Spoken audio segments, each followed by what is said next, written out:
Hello everyone. आज मैं जिस केक की वीडियो लेके आई हूँ 21 ईयर गर्ल का बर्थडे था और उनके यहाँ जब भी किसी का बर्थडे होता है, एनिवर्सरी होता है, तो वो मेरे को ही केक ऑर्डर करते हैं। तो कई दिन पहले मुझे इसका ऑर्डर मिल गया था और ये मेरे को डबल टीयर बनाना था, तो इसलिए मैंने इसको करा ऊपर वाला टीयर 4 इंची के टिन में बेक और नीचे वाला करा 7 इंची के टिन में बेक। और जब ये अच्छे से ठंडे हो गए, अब मैं इनकी कटिंग कर रही हूँ। ये मेरी स्क्रैच की रेसिपी से बना हुआ केक है और ये मुझे बनाना था फ्रूट कॉकटेल फ्लेवर। और जो फ्रूट कॉकटेल है वो स्क्रैच में बहुत टेस्टी लगता है। अब इसका जो मेरे को सोकिंग करने के लिए पानी बनाना था, उसके लिए भी मैंने इसमें कई तरह के क्रश मिलाए। जितनी तरह के मेरे पास फ्रूट्स वाले क्रश थे उनको मिक्स कर लिया, तो बहुत एक टेस्टी सा ये मेरा वाटर तैयार हो गया। क्योंकि जो टिन में फ्रूट्स आते हैं उसके साथ जो उसका पानी होता है वो बिल्कुल भी टेस्टी नहीं होता, तो मैं इसी तरह से इसको बना के तैयार करती हूँ। अब मेरे को सबसे पहले ऊपर वाली टेयर को तैयार करके रखना था, क्योंकि हमें लिफ्ट इसी को करना होता है, तो इसको अच्छे से सेट होना बहुत जरूरी है। तो उसके लिए सबसे पहले मैंने जो बॉटम वाली लेयर लगाई उसको बिल्कुल हल्के से ब्रश से सोक करा, क्योंकि जिससे वो हमारे बोर्ड से अच्छे से चिपके नहीं हो, तो आराम से लिफ्ट हो जाए, तो कोई भी डर ना रहे कि किसी भी तरह के एक्सीडेंट का, आराम से उतर के आ जाए बोर्ड पे। जितनी कम सोक होगी उतने अच्छे से लिफ्ट हो जाएगी। और उसमें अच्छे से मैंने क्रीम वगैरह लगाकर उसके बाद मैंने डाले इसमें फ्रूट्स, बहुत सारे फ्रूट्स काट के डाले। ये मेरे टिन वाले थे जो बाजार में इजीली अवेलेबल हो जाते हैं, और उनको भी मैंने छोटे छोटे हिस्सों में कट कर लिया था, क्योंकि वो काफी बड़े बड़े पीस आते हैं और केक सॉफ्ट होता है, तो जब हम उसकी कटिंग करते हैं तो उसमें नाइफ में वो अटक जाते हैं, इतनी इजीली कट नहीं होते क्योंकि काफी बड़े बड़े पीस होते हैं। तो उनको मैंने अच्छे से एकदम बारीक बारीक कर लिया था, जिससे जब कटिंग करें तो आराम से कटिंग होती चली जाए। और काफी सारे सारे फ्रूट्स मैंने लगाए हैं, ऐसा नहीं है कि बिल्कुल थोड़े थोड़े से लगाए हैं। हर लेयर पर बहुत सारे फ्रूट्स मैंने ऐड करे। और जब पूरी तरह से सारी लेयरिंग हो गई तो इसमें से जितनी एक्स्ट्रा क्रीम थी उनको हटा लिया, और बस अब इसको मैं फ्रिज में रख दूंगी कुछ घंटे के लिए सेट होने के लिए, जिससे सारी लेयर आपस में अच्छे से स्टिक हो जाए और इससे जब हम लिफ्ट करें तो ये इजीली लिफ्ट हो जाए। अब मेरे को बॉटम टियर तैयार करना था, तो उसके भी जितना ये एक्स्ट्रा पार्ट था इसे मैंने काट के अलग कर दिया। जो थोड़ा सा ऊपर वाला पार्ट हार्ड हो जाता है तो उसको किनारों पे से लेकर बिल्कुल बारीक बारीक सी मैंने कटिंग कर ली। अब इसकी भी हम लेयर कट कर लेंगे। तो इसको मैंने ऊपर वाली टियर को मैंने 5 लेयर में कट करा था, और ये छोटी वाली बॉटम टियर को हम करेंगे 4 हिस्सों में कट। और इसको भी उसी तरह से बिल्कुल जैसे एग्जैक्ट मैंने ऊपर वाले टियर में सोकिंग करके और इसके फ्रूट्स डाल के तैयार करा था, बिल्कुल उसी तरह से हम इस लेयर को भी तैयार कर लेंगे बढ़िया तरीके से, एकदम खूब सारे फ्रूट्स डालकर। और जब हम इसकी हम लेयर को तैयार करेंगे और इसे भी अच्छे से पूरी तरह से तैयार करने के बाद हम इसको रख देंगे कुछ घंटों के लिए फ्रिज में सेट होने के लिए। उससे सारी लेयर आपस में बहुत बढ़िया से सेट हो जाती हैं, चिपक जाती हैं, तो हमारा केक स्टेबल रहता है। क्योंकि जब हम इसमें ऊपर वाली टियर को रखेंगे तो हमारा केक अच्छे से स्टेबल होना चाहिए, तो उसके दबने का कोई चांस नहीं रह जाता, क्योंकि केक अच्छे से सेट हुआ होता है। अभी इसको भी बढ़िया तरीके से रख के अब इसे कुछ घंटे मैंने सेट कर लिया। अब इसमें मुझे डॉवल इंसर्ट करने थे, तो पहले मैंने उनका नाप ले लिया और इसे चाकू से इसमें एक बार अच्छे से चारों तरफ से घुमा दिया, तो इस पर बढ़िया तरीके से चाकू के मार्क्स आ गए। बस ये हाथ से इजीली कट गया। अब इस पे क्रीम लगा के मेरे को बढ़िया से इसकी फिनिशिंग करनी थी, तो क्रीम लगाने के लिए मैंने यूज करा पाइपिंग बैग को। पाइपिंग बैग से क्योंकि एकदम इवनली क्रीम लग जाती है। इतने मेरे केक पे क्रीम लग रही है। आप YouTube से देख रहे हैं तो इसे लाइक करें और मेरे चैनल को सब्सक्राइब कर लें। अगर Facebook से देख रहे हैं तो मुझे मेरे पेज को फॉलो करें।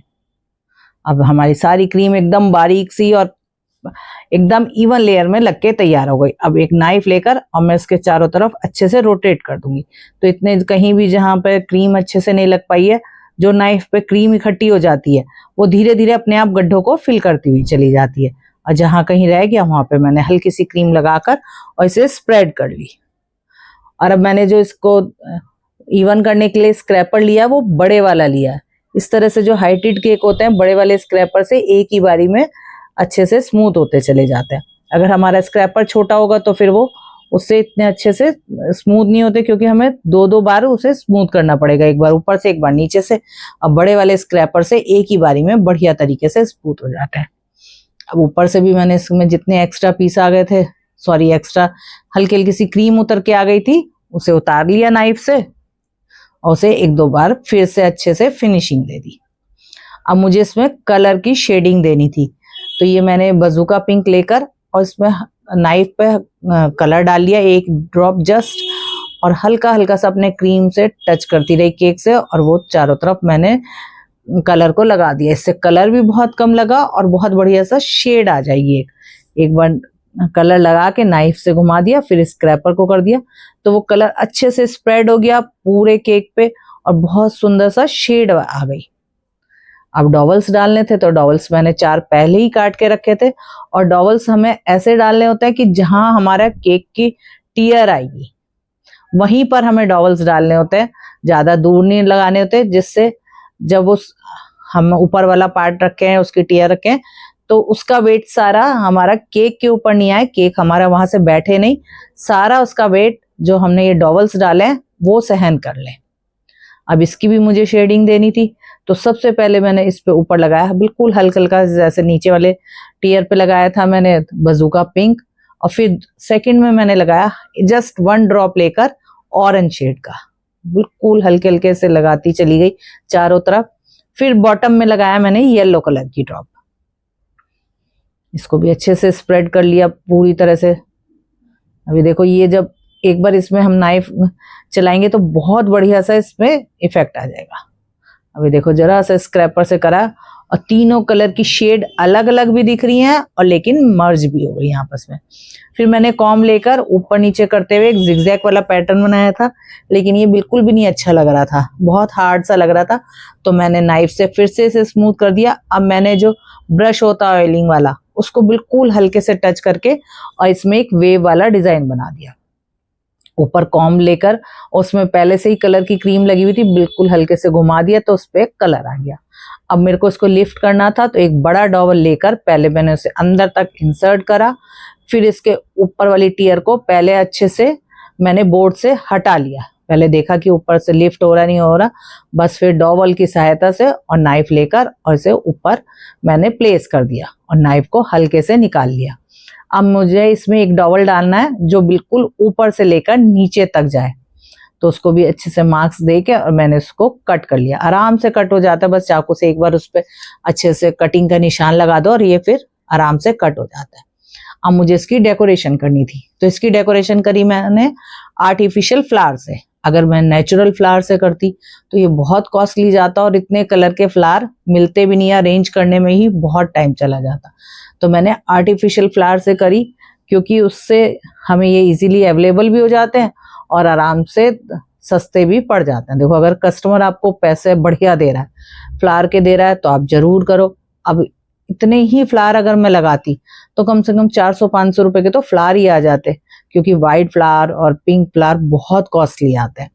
तो इसलिए आर्टिफिशियल फ्लावर से मैंने इसकी डिजाइनिंग कर दी, थोड़ी थोड़ी फॉक्स बॉल लगा दी गोल्डन, बिल्कुल मीडियम साइज की, और कहीं छोटे साइज की लगाई, उससे एकदम केक में जान आ गई, बहुत सुंदर सा केक लगने लगा था। फिर मैंने जो फॉइल आती है गोल्डन फॉइल लेके उसके छोटे छोटे से टुकड़े कर लिए और उसे हाथ से बिल्कुल हल्के हाथ से लगाती चली गई।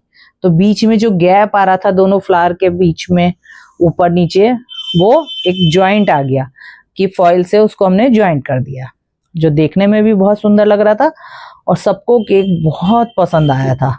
टेस्ट वाइज भी अच्छा था, क्योंकि स्क्रैच से बना हुआ था, तो बहुत टेस्टी केक बना हुआ था और सभी को बहुत पसंद आया था। सबने बहुत तारीफ करी कि केक बहुत टेस्टी है।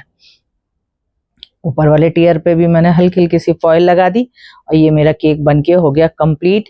ये है केक कटिंग की वीडियो, उन्होंने ही मुझे भेजी थी और बहुत तारीफ करी थी कि बहुत बढ़िया केक है, वह सबको बहुत पसंद आया। अब ये केक का फाइनल लुक आप देखें और बताएं आपको कैसा लगा। अगर वीडियो पसंद आए तो उसे लाइक जरूर